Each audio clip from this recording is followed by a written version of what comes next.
मृत्यू सारखा सुखाचा क्षण नाही. बाळ जन्माला येतं तेव्हा आपण सगळे हसतो, छान आनंद करतो. मग मृत्यू झाल्यावर सुद्धा आनंदच मानावा. परमेश्वराच्या चरणी दुःख नाही, तिथे त्या दुःखाची निर्मिती होत नाही. जिथे मी काहीतरी करतोय असा विचार येतो तिथे ते फेल्युअरच आहे.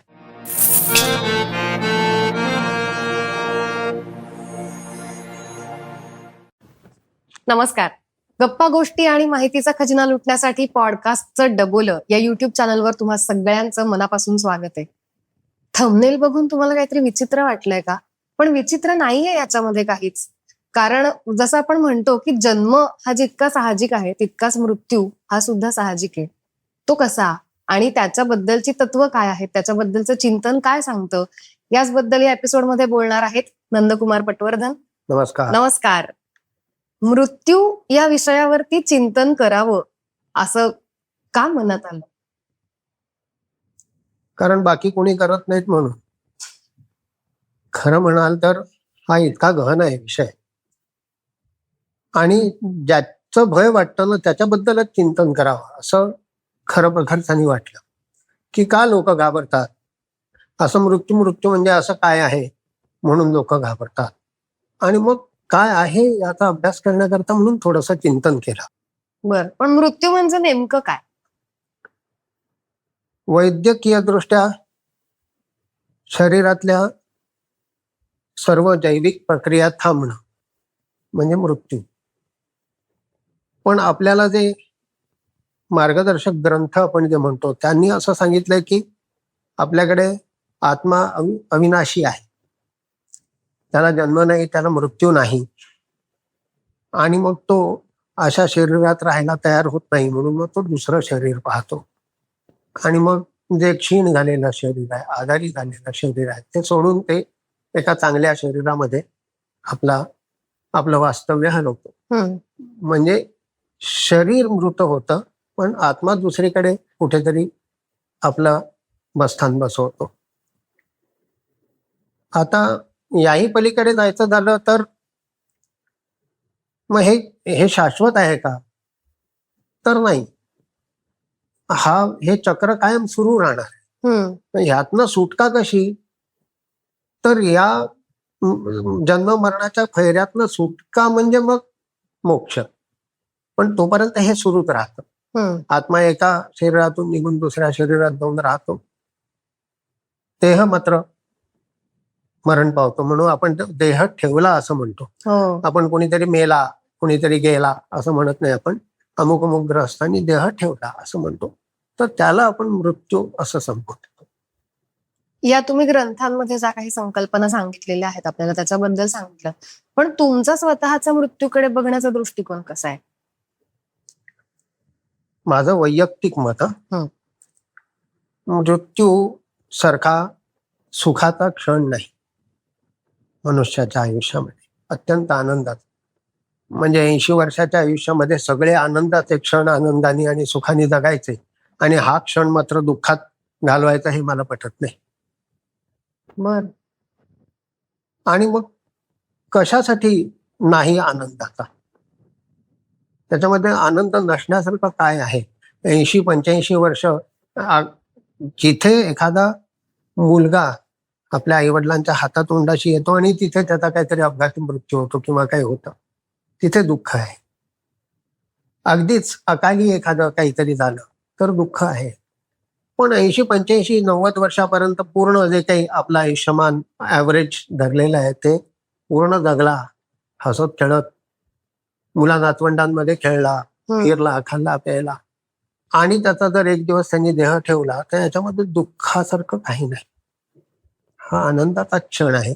आणि बाळ जन्माला येतं तेव्हा आपण सगळे हसतो, छान आनंद करतो. मग मृत्यू झाल्यावर सुद्धा आनंदच मानावा. तर त्याचा सद्गती लाभो याच्यासाठी तुम्ही दुःख करून कपाळाला हात लावून बसलात तर त्याला सद्गती लाभताना काही ना काहीतरी नक्की अडचणी येतील असं मला वाटतं. तर कशाबद्दल, म्हणजे असं का नाही मानायचं? इतके बाकी क्षण सगळे आनंदात घालवले, सुख सगळं उपभोगलं, आणि हा क्षण मात्र दुःखाचा. आणि परमेश्वरांनी ही निर्मितीच मुळी आपण मंगलम अशी केलेली आहे. सर्व मंगलम. हम्म. आनंद. परमेश्वराच्या चरणी दुःख नाही, तिथे त्या दुःखाची निर्मिती होत नाही. मनुष्य दुःखाची निर्मिती करतो आपल्या हव्यासापोटी, आपल्या मागण्यांपोटी, आणि त्या पूर्ण नाही झाल्या की त्याला दुःख होतं. तर परमेश्वराची निर्मितीच ही जर सर्व मंगलम आहे, तर मग मृत्यू हा त्यातलाच एक घटक आहे, आणि मग तो मंगलम का नसावा, अशी साधी गोष्ट आहे. बर. काही काही समाजामध्ये मृत्यू झाल्यानंतर प्रेत सुद्धा वाजवत गाजवत नेतात. हो. तो काय प्रकार आहे? जर दुःख असेल तर वाजवत गाजवत कशाला नेतील? काही समाजामध्ये रडण्याकरता मुद्दाम बोलवतात लोक पैसे हम्म. देऊन, हम्म. म्हणजे आम्हाला येत नाही तर तुम्ही रडा, असंच नाही का? म्हणजे तुम्हाला नाही दुःख झालेलं, तुम्ही दुःख झाले हे प्रदर्शित करण्याकरता रडायला लोक बोलावतात. त्यामुळे याच्यामध्ये दुःखासारखं काही नाही, सर्व मंगलच आहे. पण तरीही या विषयावरती कितीही विचार केला तरी कुणाच्याही मनात मृत्यूबद्दल भीतीही असतेच ना. असणारच, आणि ती असते कारण आपण काहीतरी अमंगल केलेलं असतं आयुष्यभर, म्हणून भीती असते ती. बर. किंवा तो कसा येईल याची माहिती नसते म्हणून भीती असते. कधी येईल हे माहिती नसतं म्हणून भीती असते. आपण एवढं सगळं साठवलंय, याचं पुढे काय होईल याची भीती असते, मृत्यूची भीती नसते. बरोबर आहे. आयुष्यभर काही ना काहीतरी साठवणं सुरू असतं, आणि ते शाश्वत आहे अशा विचारांनी आपण ते करतो, आणि मग त्याचं पुढे काय होईल, मृत्यूपेक्षा भीती त्याची असते. जर औषधाच्या बाटलीवरती जसं एक्सपायरी डेट छापून येते, तर त्या तारखेनंतर ते औषध उपयोगाचं नाही असं आपण ठरवतो. तशी जर देवानी काही व्यवस्था केली असती ना, माणसाच्या कुठेतरी शिक्का दिला असता अमुक तारीख, तर माणसांनी नक्की दुःख केलं नसतं. सगळी व्यवस्था व्यवस्थित लावून बसला असता, येऊ दे म्हणून वाट बघा. म्हणजे भय असेलच, कारण शेवटी देह सोडायचा आहे, त्याच्यामध्ये सुद्धा उगाच शाश्वत आपला आहे असं समजून आपण राहत असतो म्हणून. पण ते बऱ्याच प्रमाणात कमी झालं असतं भय. एक. दुसरं असं की तो छान यावा किंवा त्याचं भय वाटू नये म्हणून आपण काय प्रयत्न करतो, काहीच. आयुष्यभर जमा करणं, ऐहिक सुखाच्या पाठी धावणं, माझं माझं करत राहणं. कधी आपण अशी प्रार्थना केली का देवासमोर की देवा रे, भरपूर दिलंस आहेस, शेवटी हा देह तुझ्या चरणी जेव्हा ठेवायचा आहे ना, तेव्हा असा अखंड स्वच्छ सुंदर चालता बोलता हसता खेळता देह तुझ्या चरणी विलीन करून घे, अशी किती जण प्रार्थना करतात. मग ती प्रार्थनाच नाहीये आपली, मग आपण ती प्रार्थनाच कधी करत नाही, आणि म्हणून मग ते भय वाटत राहत. असा छान सुखावं आनंदाचा मृत्यू यावा म्हणून किती जण प्रयत्न करतात. बाकी सगळं दमवादमव करण्याकरता जितकी धडपड करतात त्याच्यापेक्षा 1% हा जरी प्रयत्न केलात ना, तरी मृत्यू आनंदाचा आणि सुखाचाच वाटेल. आपण काही करायचं नाही आणि आपल्याला सगळं मात्र सुखाचं हवं असं होणार नाही. घे नाही, दे घे असं नातं मृत्यूबरोबर सुद्धा दे घेचं नातं असायला. मग भय कशाला वाटेल? भय वाटतं ते आपल्या लोकांना सोडून जाण्याचं, आपलं हे आहे गमवलेलं त्याचं पुढे काय होईल याचं, आणि मृत्यू नंतर पुढे काय असतं याबद्दलचं सुद्धा भय असतं. हो. की तू जर सांगितलंच नाही तिथे पण असे छान बार-बीर आहेत तर ते म्हणतील की येऊ दे मला, तर मग तिकडे जाऊन मजा करीन इथे राहिली तर. बार इन द सेन्स तुम्ही ते असं इंडिकेटिव्ह शब्द आहे, पण पुढेही जर अशीच काहीतरी मजा आहे असं जर तू सांगितलंस ना, तर भय बऱ्याच प्रमाणात कमी होईल. पुढे काय आहे हे माहिती नसतं म्हणून घाबरत. एक शेवटचं वाक्य असं की त्याच्या इतकं सुखमय आनंदमय दुसरं काहीही नाही, हे माझं मत. आता तुझं किंवा हे ऐकणाऱ्या लोकांचं सुद्धा असं कधीतरी मत होईल की हा काय बोलतो, पण त्यांनी सुद्धा याच्यावर विचार करावा. खरंच आहे ते.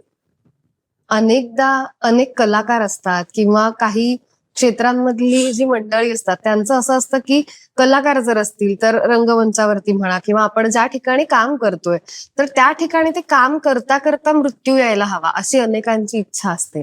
पण मग काय म्हणजे या विचारामध्ये काय म्हणाल तू? तो विचारत आहे, त्यांना ते द्यायचा की नाही ठरवणारा वेगळा आहे ना. मला सुद्धा असं बरंच वेळा वाटतं की मी सागर महोत्सवामध्ये असं छान काहीतरी बोलत असताना माझं यावं. मग तो माझा विचार आहे. हु यू हा एकदा प्रश्न प्रत्येकाने विचारा. हु माय, मी कोण? जिथे मी काहीतरी करतोय असा विचार येतो तिथे ते फेल्युअरच आहे. मग काहीही असू दे, काहीही. म्हणून करता करविता पण त्या निर्मात्याकडेच द्यायचं. म्हणजे आपल्याला इव्हन त्यांना नाही, डोक्याचा हा वरचा भाग असा शेजारी काढून उशी शेजारी ठेवून झोपता आलं पाहिजे. म्हणजे छान सुंदर झोप लागते.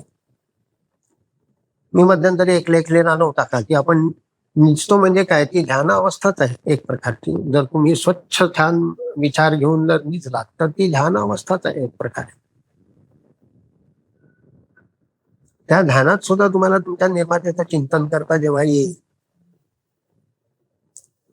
तेव्हा तुम्हाला मृत्यूबद्दलचं भय आणि तो आनंदी कसा आहे, आनंददायी आहे, सुखदायी आहे, हे आपोआप कळेल प्रत्येकाला.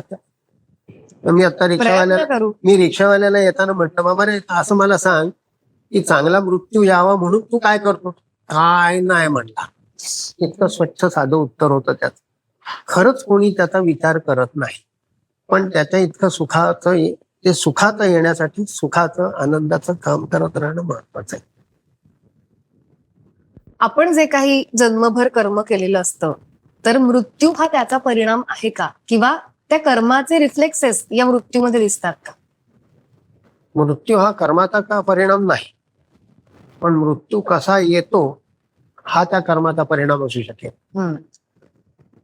कारण एखादी व्यक्ती रात्री निजायला गेली, रात्री छान आपल्या सुनबाईंकडनं दूध मागून घेतलं एखाद्या स्त्रीने, आणि सकाळी सुनबाई पुन्हा चहा विचारायला गेली आणि ती गेली होती. हा अत्यंत पुण्यवान मृत्यू आहे. याचं कारण त्या व्यक्तीलाही ती गेलेली कळलं नाही आणि आजूबाजूच्या लोकांना त्यावर त्रास होतो किंवा त्याच्याबद्दल वाईट वाटतं, क्लेश होतात, तर तेही कोणाला झाले नाही. हा अत्यंत पुण्यवान मृत्यू आहे आणि तो उगाच नाही आलेला. त्या व्यक्तीने नक्कीच काहीतरी अशी चांगली कर्म केलेली आहेत आपल्या आयुष्यामध्ये की परमेश्वरालाच वाटलं की हिला छिन्न विच्छिन्न करून न मारण्यापेक्षा अशी अखंड शांत सुंदर तिला मृत्यू द्यावा. मग याच्यामध्ये पूर्वजन्माचं पण काही फलित असतं असं म्हणता येईल? हो, कारण जेव्हा आपण पुनर्जन्म मानला तर गेल्या जन्मीचं नक्कीच या जन्मी काहीतरी कॅरी फॉरवर्ड झालेलं असणार आणि या सगळ्याचाच एक तो रिझल्ट असावा असं मला वाटतं की मृत्यू कसा यावा याच्यासाठी या अनेक जन्मांच्या कर्माचं आपलं एक फलश्रुती तिथे आपल्याला मिळत असावी. विषय थोडा गंभीर होता, पण जेवढी भीती आपल्याला मृत्यूबद्दल वाटते तर ती भीती कशी कमी करता येईल किंवा त्या मृत्यूला सहज सामोरं कसं जाता येईल हेच आपल्याला नंदकुमार पटवर्धन यांनी सांगितलेलं आहे. पॉडकास्टचं डबोलं मध्ये येऊन या एका वेगळ्या विषयावरती या सगळ्या प्रेक्षकांशी संवाद साधला त्याबद्दल मनापासून आभार. खूप धन्यवाद. तुम्हाला कसा वाटला हा एपिसोड? तुम्ही असं काही चिंतन विचार करणार का याच्यावरती? कमेंट बॉक्समध्ये मला नक्की लिहून पाठवा आणि हा व्हिडिओ जास्तीत जास्त लोकांपर्यंत शेअर करा. चॅनलला अजूनही सबस्क्राईब केलं नसेल तर लवकरात लवकर सबस्क्राईब करा.